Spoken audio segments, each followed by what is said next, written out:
الله وجهه زكاتم يصيجته بلان. أعزائي الطلاب، ننتقل الآن إلى درس جديد، ولكن الحروف ليست جديدة، نفس الحرف السابق أو تكملة للدرس السابق.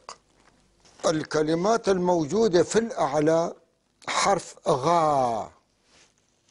غا غا لحالة ما إلى معنى، إذا اجت مع كلمة ثانية ممكن. غ غ معناته السنة.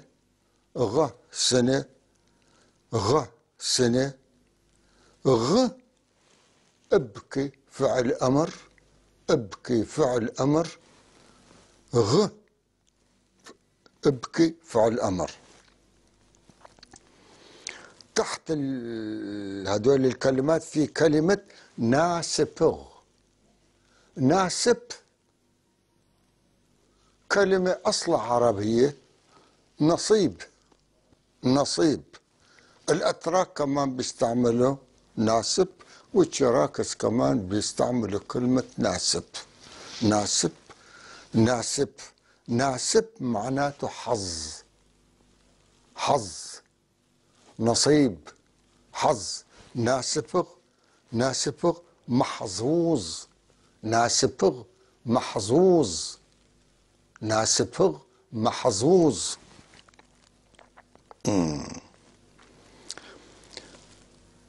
غسنغ. غسن تربية.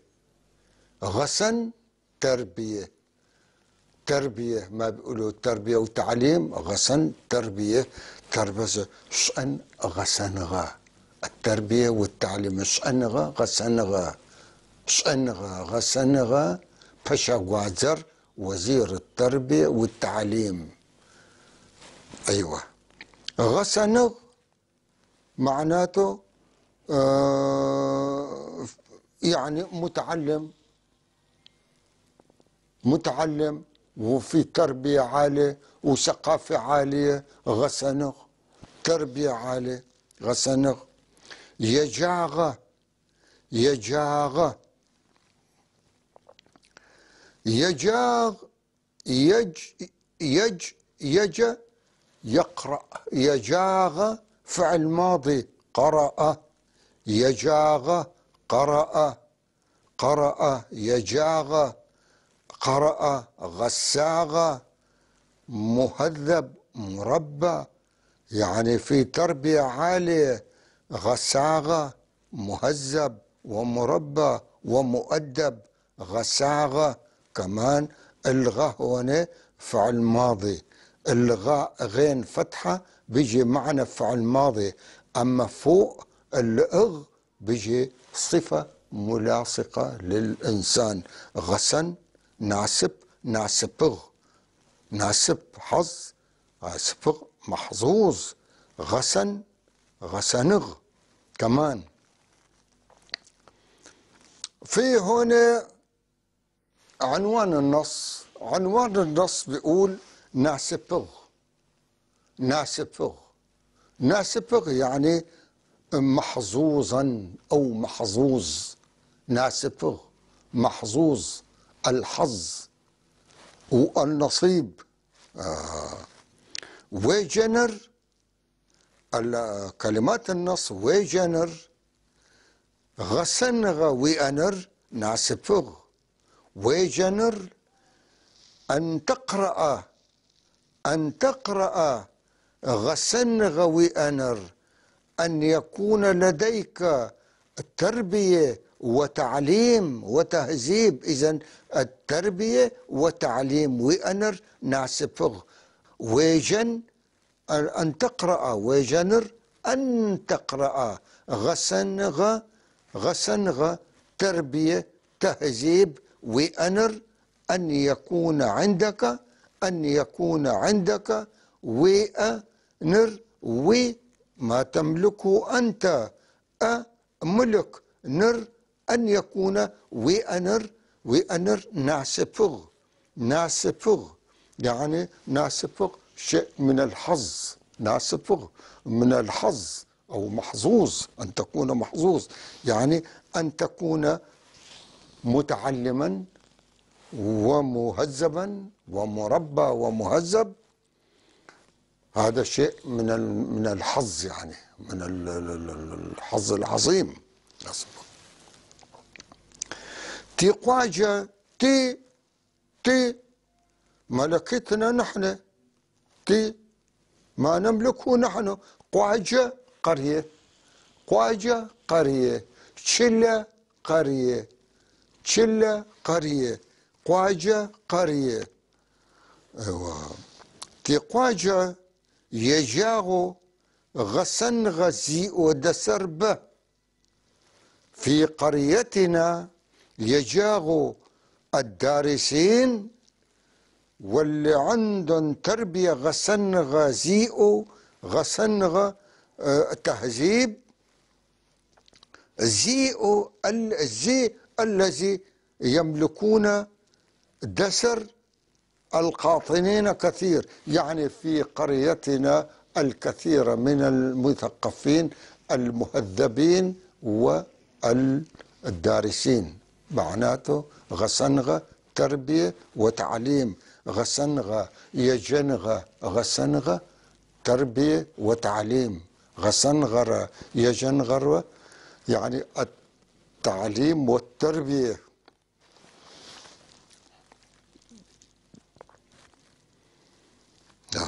تي قواجة تي ملكتنا قواجة اسم قرية في قريتنا. يجاغو الدارس، يجاغ معناته متعلم، يجاغ المتعلمين الذين غسن غزيئوا اللي عندهم يملكون التربية. دسر دس معناته يقطن فيه، دس يقطن فيه، دسر التعريف به كثير. إذن في قريتنا المتعلمون والمربون والمهذبون اللي عندهم تربية وتعليم في كثير بقريتنا. هذا معنات الجملة. سري سري أنا أيضا، سري أنا أيضا. تشو نجدتي تيجا، تشو لاحظوا هون السين مع الشين بالتفظ تشي، تشو ما شو أو شبخ شنحظ، لا شنحظ شبخ تشو نجدتي تيجا. أنا وأخي نجدة. عم نقرأ، نحن كمان عم نقرأ. تري غسنغة تيئة خشت، ونحن كمان بدي يصير عنا تربية وتعليم.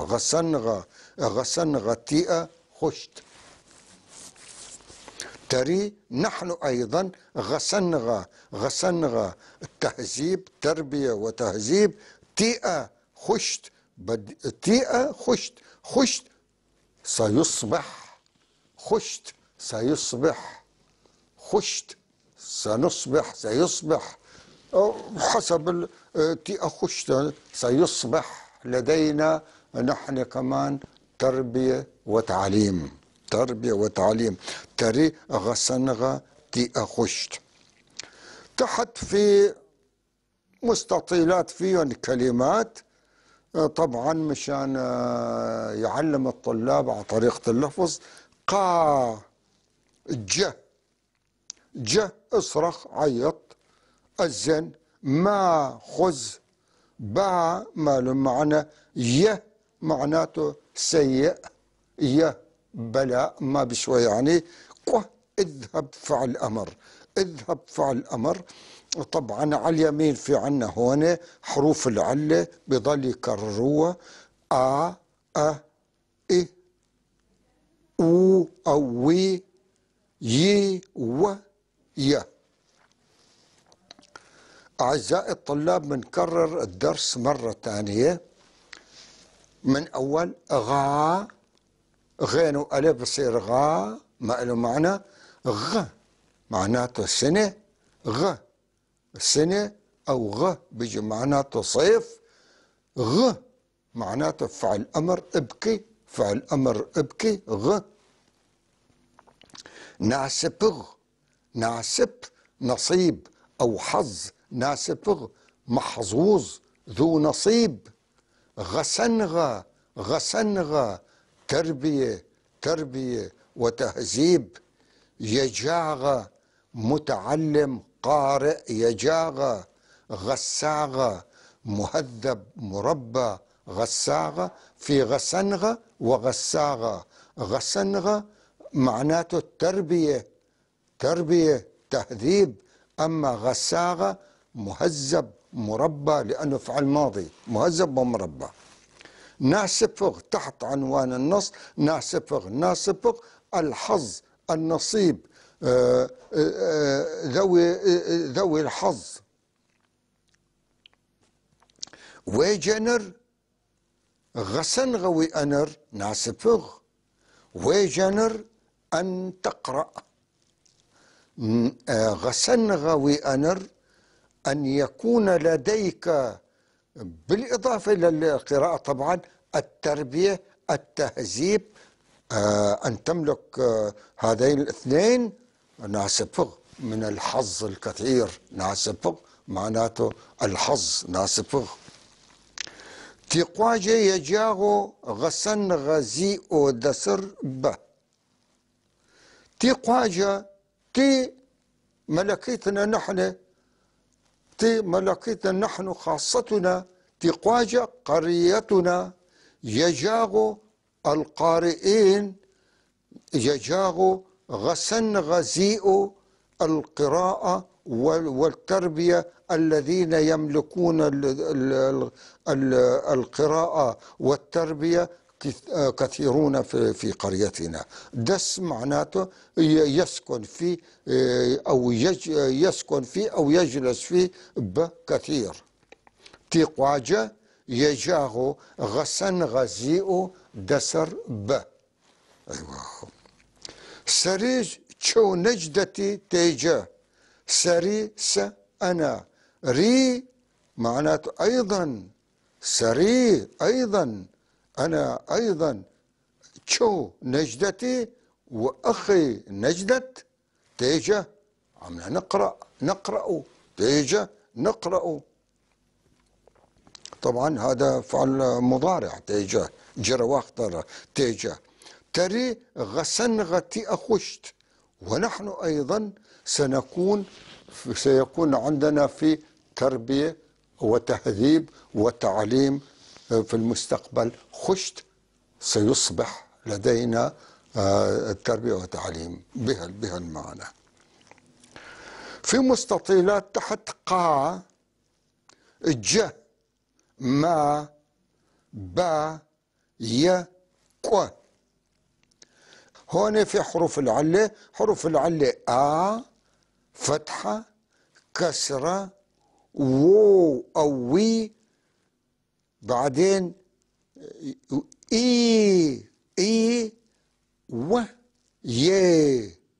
لاحظ في ياءين إي ويا. يجا يدخل، هذا الفرق بيناتهم. و معناته أنت واو مفتوحة.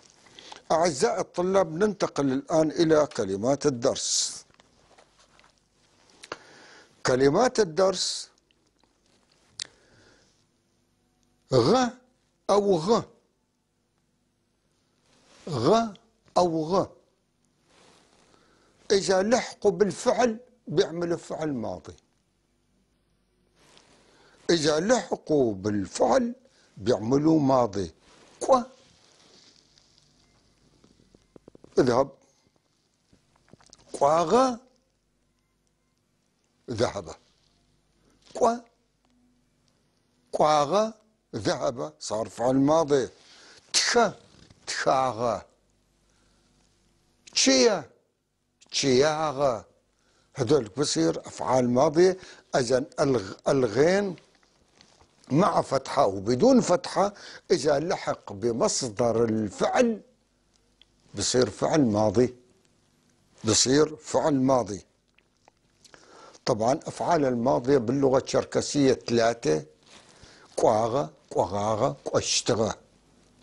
راح نجي لهم في المستقبل القريب. غ ابكي فعل أمر. غ ابكي فعل أمر. غ ناسب.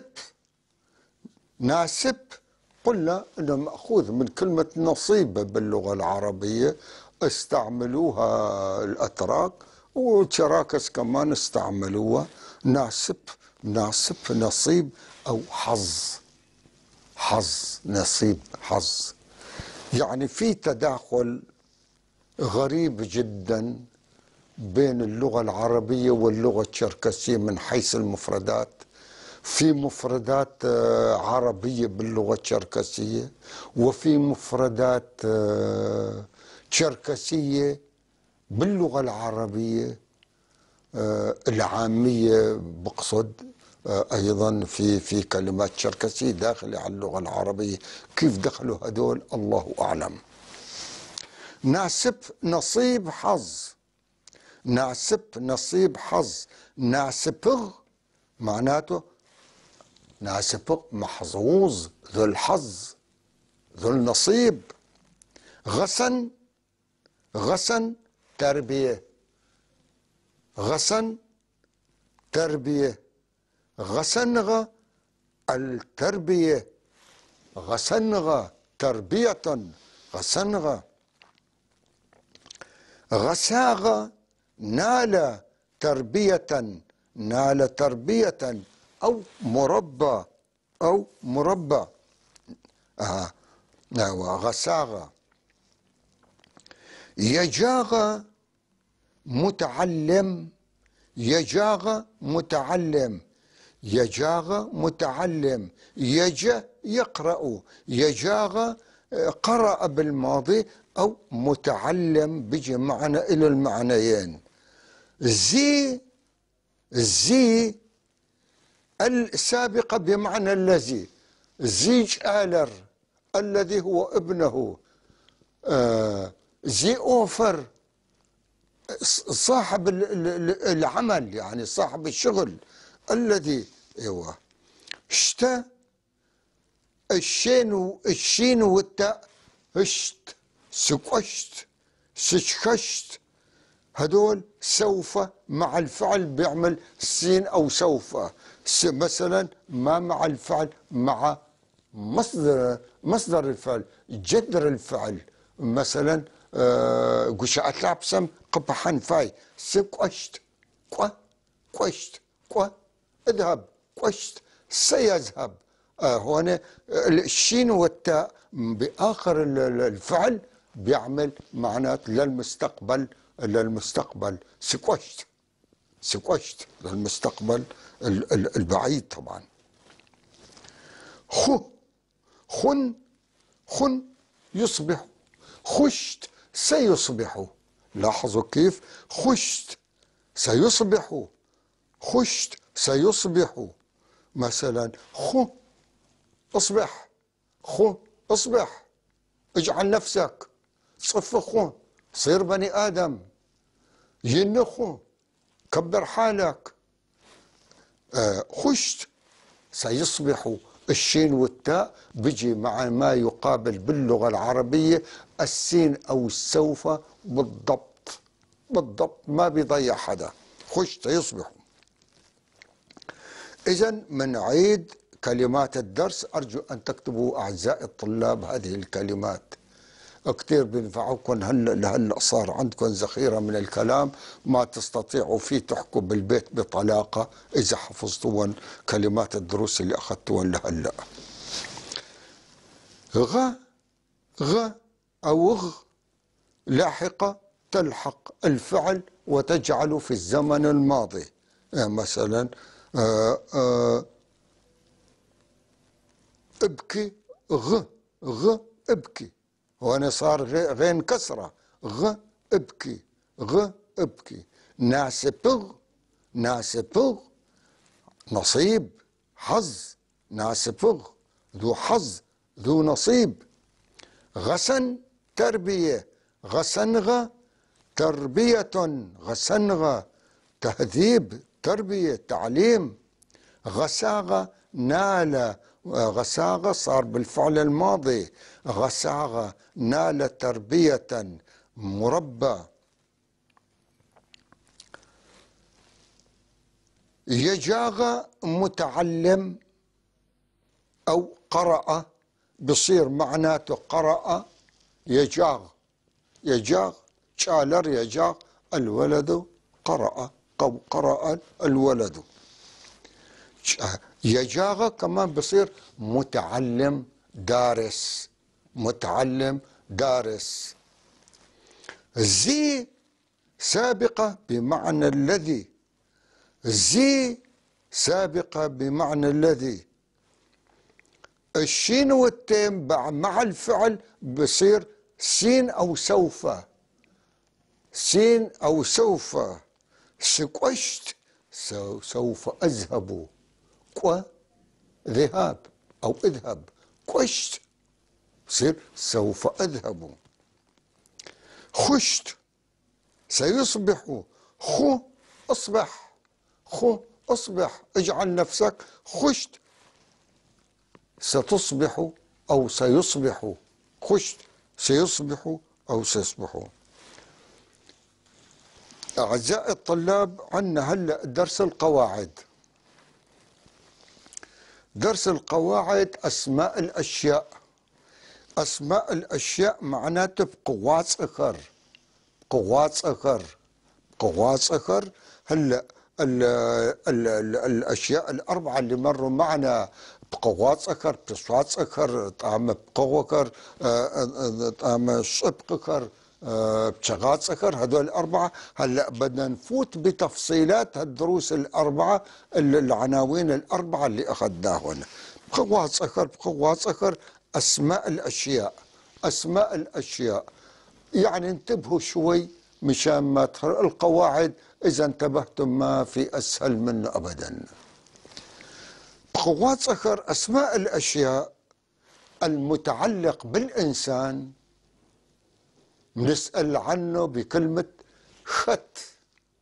خط، خط من. مثل عندنا بأسماء الإشارة بيقول الذي، التي، إلى آخره. من للعاقل، ما لغير العاقل. وهنا كمان هذول موجودين. خط، خط للإنسان ومتعلقات الإنسان. الأشياء المتعلقة بالإنسان نسأل عنه يعني من خط، خط. أما الأشياء المتعلقة بالحيوانات، النباتات، الأدوات، وحتى الأشياء الاستفهامية، يعني اللي ما من الإنسان، نستفهم عنها بكلمة سد. سد ماذا، ماذا، ماذا. يعني في من للعاقل وما لغير العاقل. وهذا كمان بحذافيره موجود في قواعد اللغة الشركسية. خط للعاقل، خط قدحاغر، مين اللي دخل؟ سد قدحاغر، شو اللي دخل؟ شو يعني ما لازم يكون انسان، بده يكون يا اما حيوان يا اما سياره يا اما بده يكون يعني هيك بهالمعنى هذا. اذا الاسماء هناك في اسماء اشياء واسماء الاشياء. اسماء الاشياء في نوعين: اشياء متعلقه بالانسان نستفسر عنها بكلمه خط. خط من، ختى من الذي، ختى من الذي. أما أسماء الأشياء المتعلقة بالحيوانات والنباتات والأدوات والأنهار والجبال والسهول والوديان والمدن إلى آخره، نسأل عنه بكلمة سد، بكلمة سد. سد. إذن بقوات صخر الأسماء الأشياء في نوعين، أو أسماء الأشياء في نوعين: النوع متعلقة بالإنسان نسأل عنه بكلمة خط. وأما الاسم مثلا بدك تقول خط قوآغر، خت شآغر، خت زغق آغر، خت قبشاغر، خت زواغر إلى آخره. أما أسماء الأشياء متعلقة بالحيوانات والنباتات والأدوات نسأل عنها بكلمة سد. سد زواغر شو اللي فلح؟ شما حوري تراكتورة، يعني الفلاحة صار بالبقر، لما بالتراكتورات نسأل عنها بكلمة سد. سد ماذا؟ سدى ما الذي؟ سدى ما الذي؟ إذن آخر مرة منعيد أسماء الأشياء بقوات صخر. قوات صخر قلنا أنه الإنسان معتبر من الأشياء باللغة الشركسية، من الأشياء يعني يقصد منه المخلوقات الكائنات. قوات صخر الأشياء المتعلقة بالإنسان نسأل عنه بكلمة خت قوآغر، خت قدحاغر، خت بلاشغر، ايوه خت قوشآغر. أو الأسماء المتعلقة بالحيوانات والنباتات الأدوات نسأل عنها بكلمة سد. سد ماذا الاستفهامية، سد ماذا، سدى ما الذي. أعزائي الطلاب، أرجو لكم أن تحفظوا هذه الكلمات، وهذا الدروس القواعد سهلة جدا إذا انتبهتوا لها، ما في أسهل من هيك. وهذول هن القواعد اللي بدكم تعتمدوا عليهم بالمستقبل. والسلام عليكم ورحمة الله وبركاته.